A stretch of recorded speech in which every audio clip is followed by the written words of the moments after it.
ఖండంలోనే రెండవ అతిపెద్ద మానవ నిర్మిత చెరువు ఖమ్మం చెరువు. ఖమ్మం చెరువు నిర్మాణాన్ని శ్రీకృష్ణదేవరాయల భార్య వరదరాజమ్మ ప్రతిపాదించిన చరిత్రలో పేర్కొని ఉంది.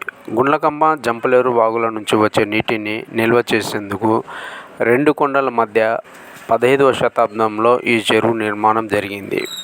సుమారు 6 శతాబ్దాల క్రితం జరిగిన ఈ నిర్మాణం నేటికి చెక్కు చెదరకుండా నిలిచి ఉంది. చెరువు విస్తీర్ణం 24 కిలోమీటర్ల పరిధిలో 6,000 ఎకరాలు కలిగి ఉంది. నీటి నిల్వ సామర్థ్యం 3 టీఎంసీల వరకు ఉంది.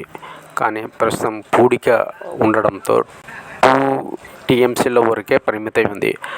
ఆయకట్టు సాగు అధికారికంగా 7,000, అనధికారికంగా 10,000 ఎకరాల్లో సాగు జరుగుతుంది.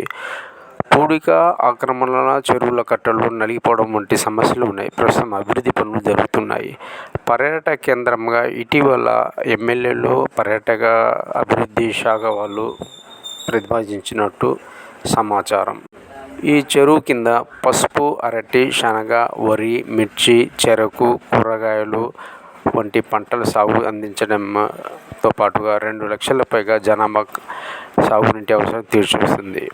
ఎన్నిసార్లు ఈ ఖమ్మం చెరువు 1917 చెరువు కట్ట నిర్మాణం జరిగినప్పటి నుండి 1917, 49, 50, 53, 56, 66, 75, 83, 96, 2005, 2020 సంవత్సరాలు మాత్రమే నేటి వరకు ఇది నిండి ఉంది.